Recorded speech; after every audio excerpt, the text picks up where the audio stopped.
Hello viewers, నమస్తే అండి. చూస్తున్నారు కదండి, ఇది పప్పుచారు అండి. మనందరికీ తెలుసు,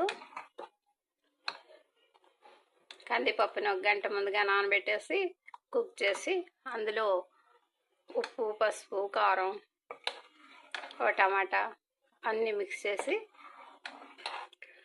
బాగా మెత్తగా కుక్ అయిన తర్వాత గ్రైండ్ చేసి ఈ విధంగా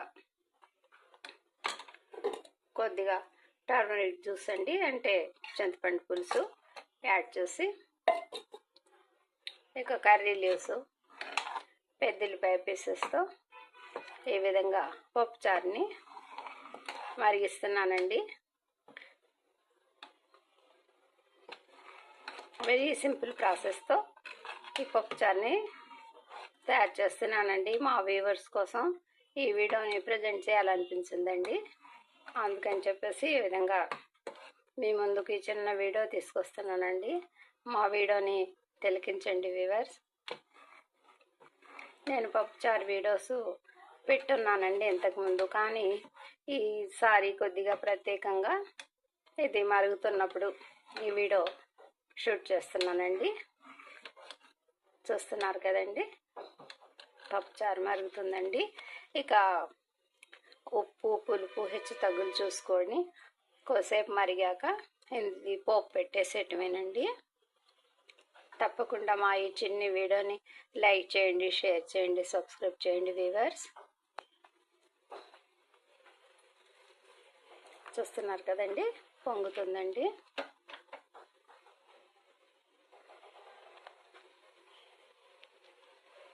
చక్కగా కలర్ఫుల్గా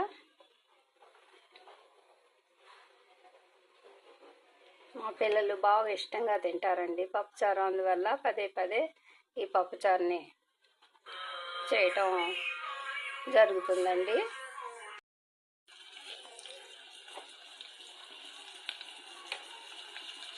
చూస్తున్నారు కదండి, మన పోపు మసాలా కూడా ఫ్రై అవుతుందండి.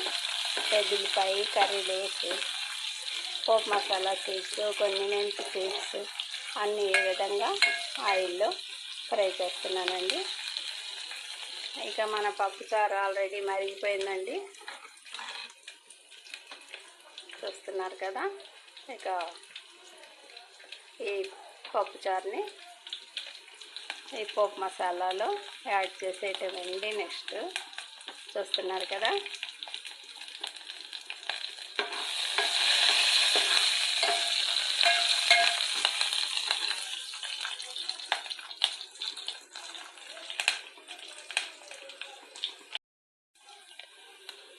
మన పోపు మసాలా చక్కగా ఫ్రై అయిపోయిందండి. ఇక ఇప్పుడు మనం ఇందులో రెడీ చేసుకున్న ఈ పప్పుచారుని యాడ్ చేసేద్దామండి.